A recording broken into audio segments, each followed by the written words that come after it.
Say you've written a poem and you want to publish it. How does that work?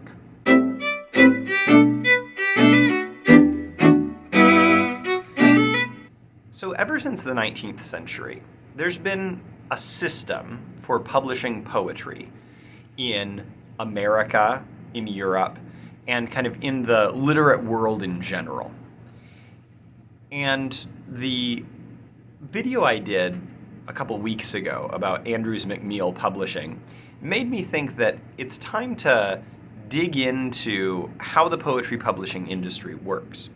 Now, I don't work in the poetry publishing industry primarily, and yet as a poet who actively publishes and as someone who's done a little editing for periodicals and chatbook series, I have a little bit of experience in it, and I want to talk to you about it.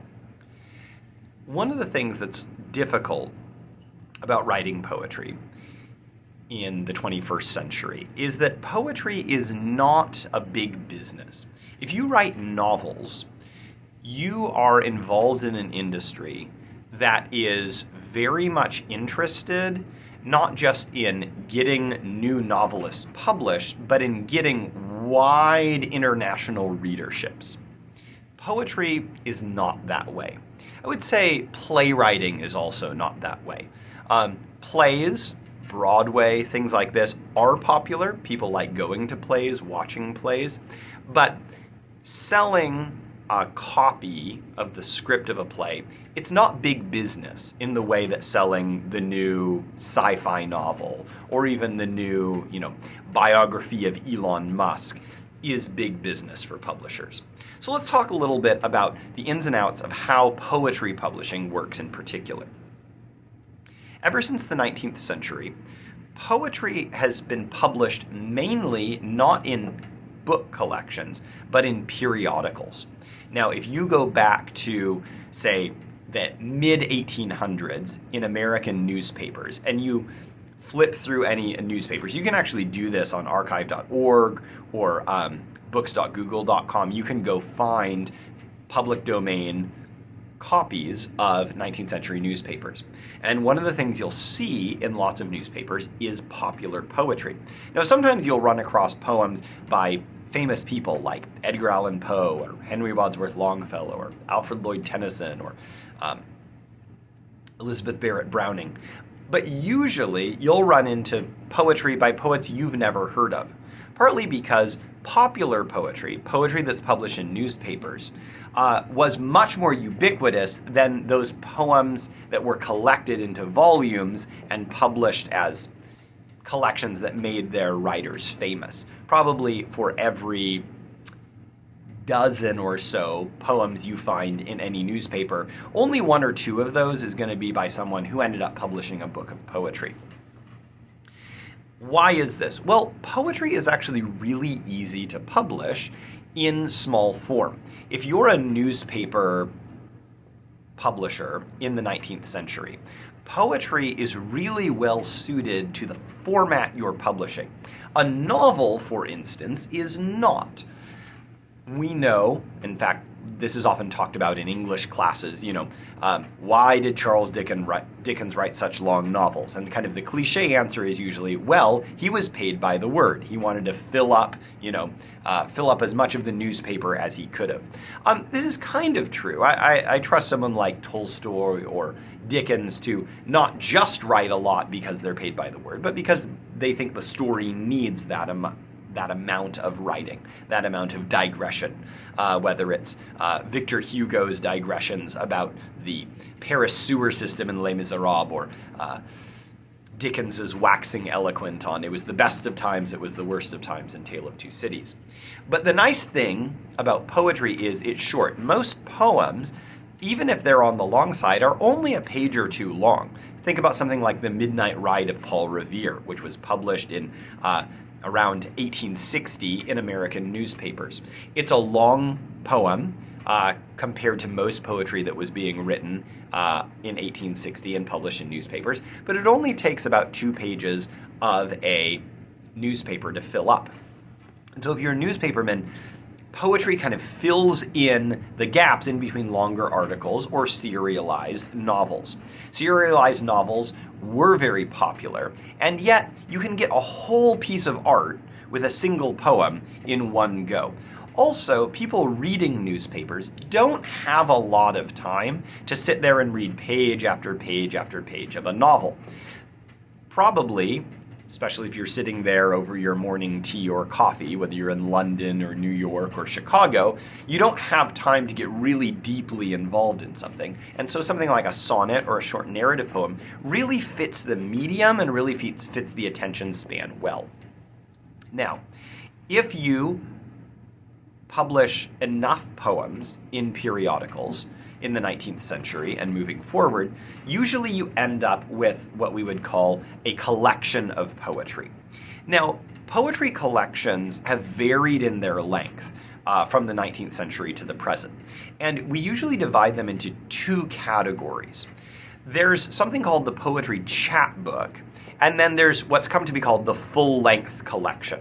A poetry chapbook is usually a collection of poems that's between, say, 15 to 20 pages long at the shortest, and up to about 30 or 40 pages long on the longer end. Now, why this page range? Well, about a dozen or more pages is kind of what you need to have, more than just a couple poems. And usually poetry chapbooks have some sort of unity of either theme, focus, or even time period in which they're written. Henry Wadsworth Longfellow, for instance, had a chapbook called Poems on Slavery.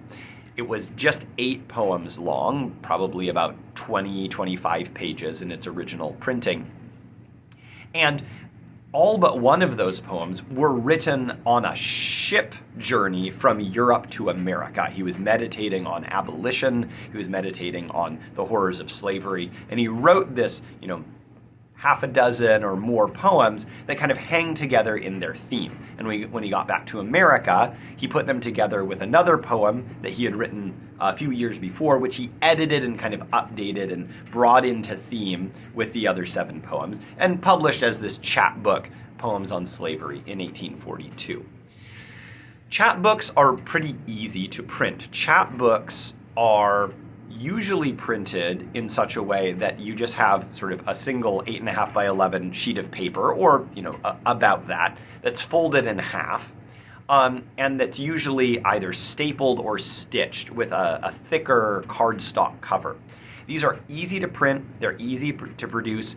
You don't have to go through elaborate book binding. There's no messy glue like you have in something like a paperback novel. And so chapbooks from the 19th century onward have been easy to collect, easy to produce, and they don't take as much work from the poet to assemble. We get chapbooks really up through the present. There are a whole chapbook series. I've served as an editor of a chapbook series. But chapbooks are not super popular and actually are kind of niche to find. You have to either go online or go to a bookstore that kind of specializes in requesting chapbooks from publishers who make chapbooks. Chapbooks do not sell well, and as such, they're pretty niche. That being said, chapbook production and chapbook printing often use older techniques. You can print it out on a LaserJet printer, but you have chapbook publishers that sometimes use older printing press techniques, especially for the covers. Sometimes you'll even have limited run art on the cover of chapbooks, and so they kind of fit more into the artisan category.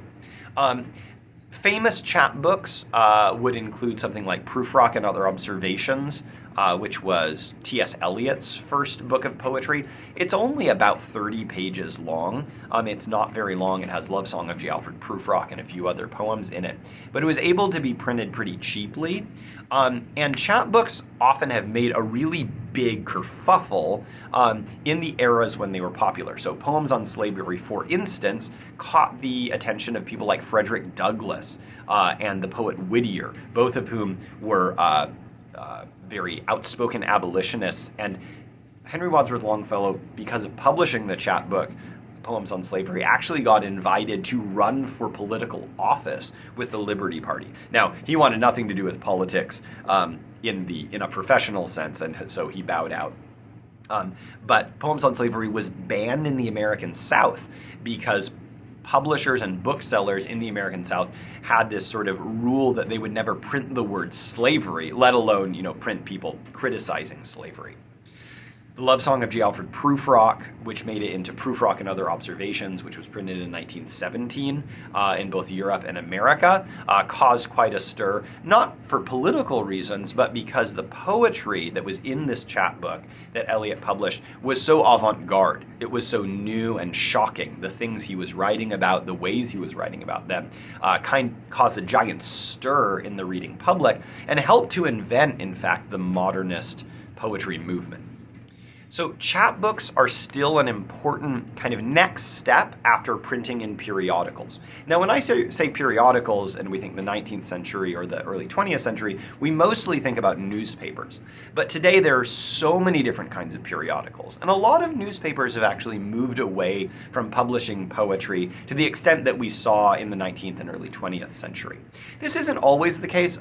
Big newspapers like The Guardian in England still publish poetry on the regular, still publish interviews with poets and things like this. But mostly the kind of periodicals you're going to find poetry in these days are magazines and arts journals.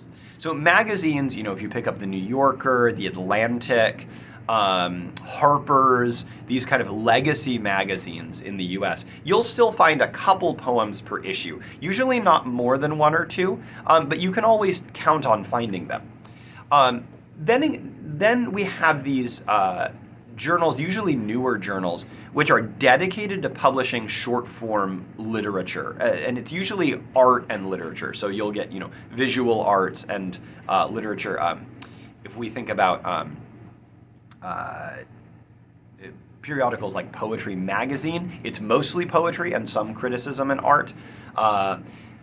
There are magazines like Image Journal, one of my favorites, which publishes creative nonfiction, short stories, poetry, art. It's sort of aimed at sort of religious readers of many different varieties, but it's interested in new writing, mostly literary writing that's interacting with issues of art and faith.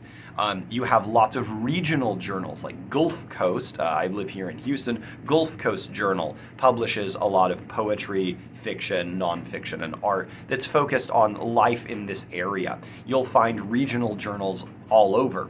Now, these arts journals are pretty hard to find, on your local newsstand. You're going to find the Atlantic, you're going to find the New Yorker, you're probably not going to find Gulf Coast. If you go to a place like Barnes & Noble, or if you go on the internet, you can find these things. But arts journals where you find a lot of poetry, it's a little more difficult to access them. Now, one of the ways that we access poetry and the poetry publishing industry is through online journals. There are not just dozens, not just hundreds, there are thousands of online arts journals that publish poetry.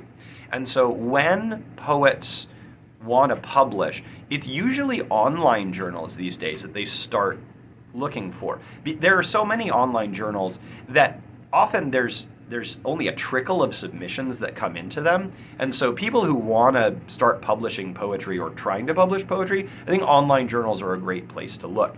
You have, these kind of behemoth websites like Submittable, which aggregate, hundreds and thousands of calls for poetry from online and print journals all over both the nation and the world.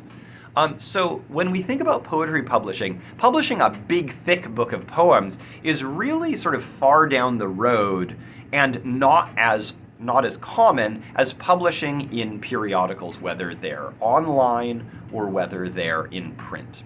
And a lot of bigger periodicals will have online divisions and print divisions, and sometimes have calls for poems to post on their online blog, and then some of those they'll post in their sort of print edition for fall, 2024, things like this. So there's so many avenues for poetry publishing. that have kind of taken over what the newspapers used to do in sort of local, regional, and national settings. Now, how do you get a whole book of poetry published? Not a poem here or there in a periodical or online journal, not a little chat book. How do you get a whole book of poetry published? Well, usually this is something that comes about in two ways. One of the main ways this comes about is through poetry contests. Now, this is something that has been taking place really for a while, the last couple decades at least. Publishers who publish full-length collections of poetry, full length is kind of 40 to 50 pages minimum and longer, so it's sort of the next step after the chapbook. Usually this is done through poetry competitions for a couple reasons. First of all, it costs a lot of money to publish hundreds of copies of, say, an 80-page book of poems. And because the market for poetry is pretty small, publishers are taking a chance whenever they publish a full book of poems and do a large print run of them. And so often what they'll do is they'll have poetry contests. They'll say, hey, you know, this is the 2024 poetry contest, and often university presses or small sort of literary presses will have these competitions, and it costs a little bit to enter. Maybe it costs $10 to enter, $20 to enter, $30 to enter, and they're hoping for hundreds of submissions.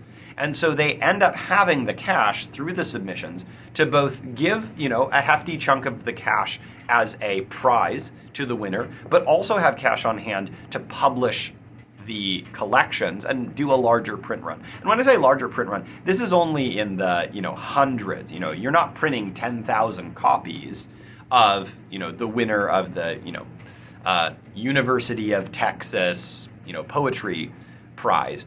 You're only going to sell a couple hundred copies. Now, with print on demand and things like this, the cost of printing is a little bit lower, but even then, it's a risk to publish any collection of poetry.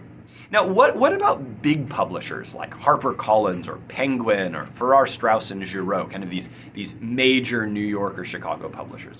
They often will publish books of poetry by poets who are established enough, they become popular enough through publishing really widely in periodicals, or, you know, maybe winning several prizes and getting, you know, collections published through smaller university presses or literary presses, that somebody like Penguin, somebody like HarperCollins will take a chance on a collection.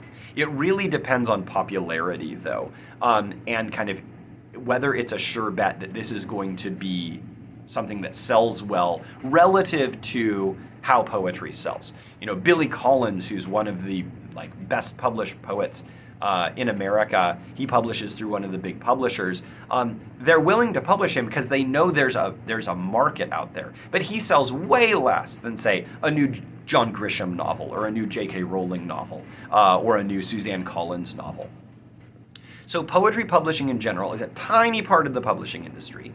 The publishing of full-length poetry collections is pretty small because it's costly. And the probably biggest place, the most widespread publishing of poetry, still takes place in either online or print periodicals. Also, something to know about the poetry publishing industry is there's sort of assumptions about where a poet is going to come from when it comes to poetic training. We have creative writing programs at the undergraduate and graduate levels that over the last 50 years or so have become kind of expected for poets who want to take the traditional route. Now, majoring in English with an emphasis in creative writing, say in your undergrad study, isn't a guarantee you're going to get published. And yet these poetry classes, these creative writing classes at universities in the Western world are kind of set up to teach poets how to write in the styles and in the current idioms that periodicals chapbook publishers and full-length poetry publishers are interested in publishing. So it kind of perpetuates a okay, maybe you come into undergrad writing poetry that imitates Edgar Allan Poe. We're going to teach you the styles that are popular and prized in the literary world today, so you start sounding more like the kind of poets who are publishing.